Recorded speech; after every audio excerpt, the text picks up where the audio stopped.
আসসালামু আলাইকুম প্রিয় দর্শক, আশা করছি দূরে এবং কাছে যে যেখান থেকে আমার আজকের ভিডিওটি দেখছেন সবাই ভালো আছেন। ইভাস কুকিংয়ে আরও একটি নতুন রেসিপি নিয়ে হাজির হয়ে গেলাম। আশা রাখছি নতুন রাঁধুনি এবং ব্যাচেলরদের উপকারে আসবে। আমার আজকের রেসিপিটি ফলো করে যে কেউ অসাধারণ স্বাদের এই রোস্ট তৈরি করে নিতে পারেন। চলুন তাহলে কথা না বাড়িয়ে রেসিপিটি শুরু করা যাক।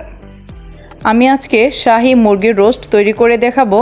এজন্য মুরগিগুলোকে কেটে ধুয়ে পরিষ্কার করে নিয়ে পানি ঝরিয়ে সামান্য পরিমাণ লবণ এবং শুকনো মরিচের গুঁড়ো দিয়ে হালকা ভেজে নিচ্ছি। রোস্ট রান্না করার জন্য মুরগির পিসগুলোকে খুব বেশি শক্ত করে ভাজা যাবে না, এতে করে মাংসের জুসি ভাবটা থাকে না। ঠিক এই পর্যায়ে আমি মুরগির পিসগুলোকে তুলে নিচ্ছি। মুরগির পিসগুলোকে তুলে নিয়ে একই প্যানে আরও কিছুটা সয়াবিন তেল অ্যাড করে দিয়ে এখানে দিয়ে দিচ্ছি 1 কাপ পরিমাণ পেঁয়াজ কুচি। পেঁয়াজটাকে আমি ব্রাউন কালার করে ভেজে নিচ্ছি। দিয়ে দিচ্ছি পরিমাণ মতো লবণ। এখন অ্যাড করছি প্রায় 4 টেবিল চামচের মতো আদা ও রসুনের পেস্ট। পেঁয়াজের সাথে আদা এবং রসুনের পেস্টটাকেও আমি খুব ভালোভাবে ভেজে নিচ্ছি। এখন অ্যাড করে দিচ্ছি 1/2 কাপ পরিমাণ কাজু ও বাদাম পেস্ট।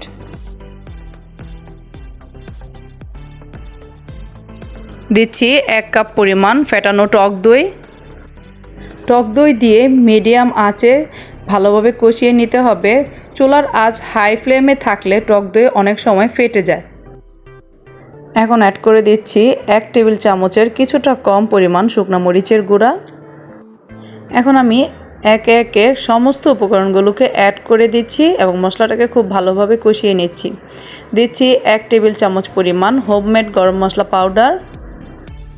দিচ্ছি 2 টেবিল চামচ পরিমাণ টমেটো সস। মশলাটাকে খুব ভালোভাবে কষিয়ে নিতে হবে। মশলার উপরে এভাবে তেল উঠে আসলে বুঝতে হবে মশলা কষানো হয়ে গেছে। বিভিন্ন মশলা ব্যবহারের কারণে রান্নার স্বাদ যেমন বাড়ে এবং কালারটাও সুন্দর থাকে, কিন্তু মশলার উপকরণগুলো পরিমাণ মতো দিলেই রান্নাটা পারফেক্ট হয়, খেতেও ভালো লাগে। মশলা কষিয়ে নিয়ে এখন আমি ভাজা রোস্টের পিসগুলোকে দিয়ে দিচ্ছি। মুরগির পিসগুলোকে দিয়ে আমি ঢেকে 5-6 মিনিটের মতো অল্প আঁচে মাংসের পিসগুলোকে কষিয়ে নিচ্ছি। এ পর্যায়ে চুলার আঁচ মিডিয়ামে রেখে ঢাকনা খুলে মাঝে মাঝে নেড়ে চেড়ে রোস্টগুলোকে মশলার সাথে ভালোভাবে কষিয়ে নিতে হবে। আর খেয়াল রাখতে হবে যাতে নিচে পুড়ে না যায়। মাংসগুলোকে প্রায় কিছুক্ষণ কষিয়ে নিয়ে এখন অ্যাড করে দিচ্ছি পাউডার মিল্ক। আমি এখানে কুসুম গরম পানিতে 1 কাপ পরিমাণ পাউডার মিল্ক গুলিয়ে দিয়ে দিচ্ছি। প্রিয় দর্শক, অবশ্যই দুধ দিয়ে মাংসটাকে রান্না করার ট্রাই করবেন, এতে করে আসল রোস্টের স্বাদ পাওয়া যায়। দুধ দিয়ে এখন ঢাকনা দিয়ে ঢেকে আমি মাংস সিদ্ধ হওয়া পর্যন্ত রান্না করছি।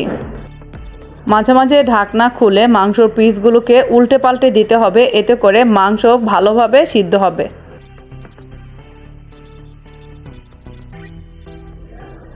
এখন অ্যাড করে দিচ্ছি বেশ কয়েকটি কাঁচামরিচ।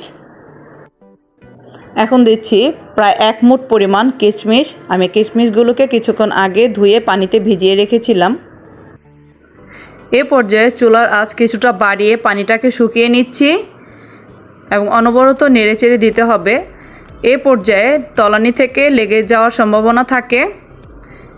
সব শেষে অ্যাড করছি 1 পিস লেবুর রস। রোস্টে লেবুর ফ্লেভার আমার ভীষণ ভালো লাগে, আর রোস্ট মূলত টক মিষ্টি স্বাদেরই খেতে খুব ভালো হয়, এজন্য আমি অ্যাড করেছি। আপনারা চাইলে অ্যাভয়েড করতে পারেন।